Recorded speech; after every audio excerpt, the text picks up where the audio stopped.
Here's everything that happened in day 1 of Japan COA Qualifiers. MDS vs Scars Edition.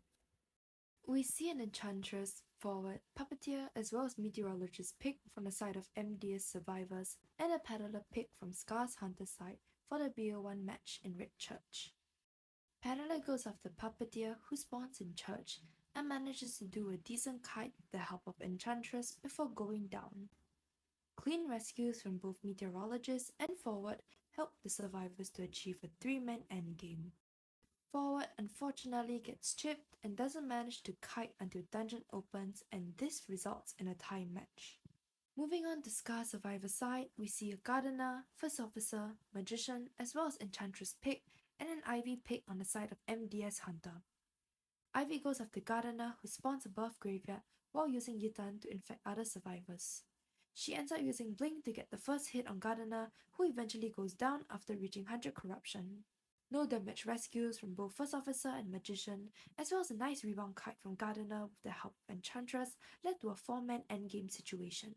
Enchantress gets down and Chad with the help of Detention, while Gardener unfortunately gets spotted out by Ivy while waiting out Detention and gets sent back to the manor. First Officer rescues Enchantress, who does a nice 3-stack stun to secure a 3-man escape as well as a point for Scars. For BO2, we see Patient, First Officer, Coordinator, and Fire Investigator pick from the side of MDS survivors, and an Opera Singer from Scars Hunter side in Moonlit. Opera goes after Coordinator, who unfortunately takes an early hit but manages to get on Coaster and take it to third stop to extend her kite.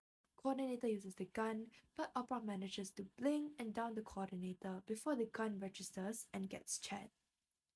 Good rescues from both Patient and First Officer, but since Coordinator has no items to work with, it was hard to rebound, and ends up getting sent back to the manor.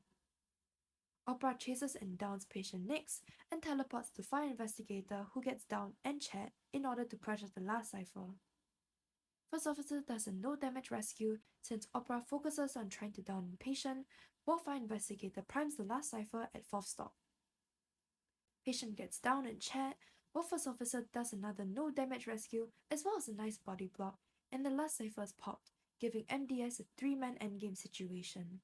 Patient unfortunately goes down quickly, and First Officer gets spotted and down because of tinnitus, allowing for Scars to get a 3-man elimination and an overall win for this matchup. A good effort and fight from MDS, and congratulations to Scars on the win.